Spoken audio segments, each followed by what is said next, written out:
গেছে। মুখের বাচ্চারা এত বড় সাহস আমাদের মুখের খাবার এইভাবে ছিনিয়ে নিয়ে যায়। আজকের খবর আছে, চলো তো। কথা বলতেছি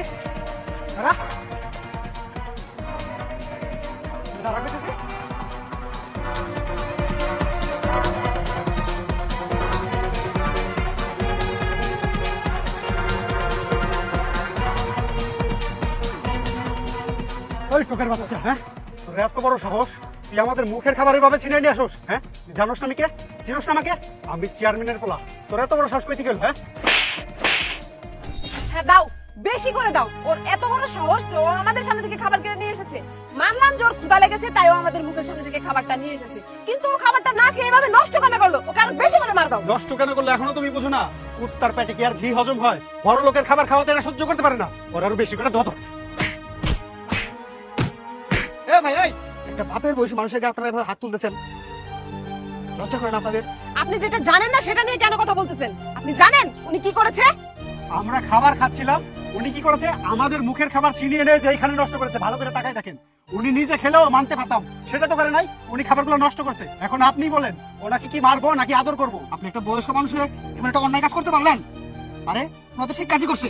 ওনাদের জায়গায় যদি আমি থাকতাম না, তাহলে সেম কাজটা আমিও করতাম। ঠিক কথা কইছেন, কিন্তু ওনাকে মুখের খাবার গুলো এখানে কাইরাই আমি কেন নষ্ট করছি এর পিছনে একটা কারণ আছে, তাইলে শুনেন। স্যার 100 মণ চাউলের এটাই শেষ বস্তা। সরকারি চাউল, এগুলো কিন্তু রিলিফের জন্য আসছে। এই চাইলের বস্তা নিয়ে খুব ভালো মতো তালাতে রাখবি। একটা মানুষজন জানি টের না পায়, জানাজানি হলে কিন্তু ঝামেলা হইব। আর তুই 6-7 দিন খুব সুন্দর মতো পাহারাতে রাখবি। আচ্ছা।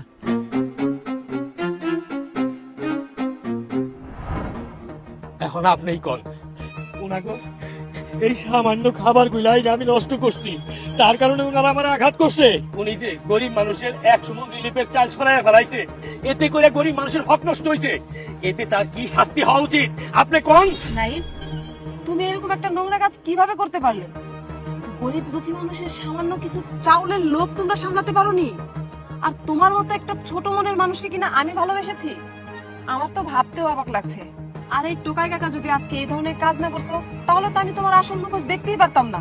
নাইম, এই টোকাই চাচার কাছ থেকে তোমার শেখা উচিত, তোমার নিজেকে শুধরে নেওয়া উচিত। নাইম, মিষ্টি প্লিজ দয়া করে এসব বলে এখন আর আমাকে লজ্জা দিও না।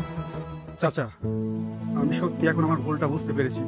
আপনি যদি আমাদের মুখের খাবারগুলো এইভাবে ছিনিয়ে না নিয়ে আসতেন, হয়তো আজকে আমার ভুলটা কোনোদিনও ভাঙতো না। চাচা, আমি আপনাকে কথা দিচ্ছি, আমি যে চাউলগুলা সরিয়ে ফেলছি, আমি নিজে উপস্থিত থেকে সেই চালগুলা গরিব দুঃখী মানুষের মাঝে বিতরণ করে দিব। মিষ্টি, তুমি এবার তো আমাকে ক্ষমা করবা। শুধুমাত্র আপনাদের শিক্ষা দেওয়ার লাইগায় আমি এই অন্যায় কামটা করছি স্যার, আপনিও আমার মাফ করে দিয়ে। ঠিক আছে। তুমি যদি আজকে তোমার নিজের ভুলটা শুধরে না নিতে, তাহলে আমি তোমার সাথে রিলেশনটা কন্টিনিউ করতাম না। তবে নাইম, এটাই তোমার লাস্ট সুযোগ, এরপর কিন্তু অনেক বেশি খারাপ হয়ে যাবে। ঠিক আছে, আচ্ছা চলো তাহলে এখন চলে যাই।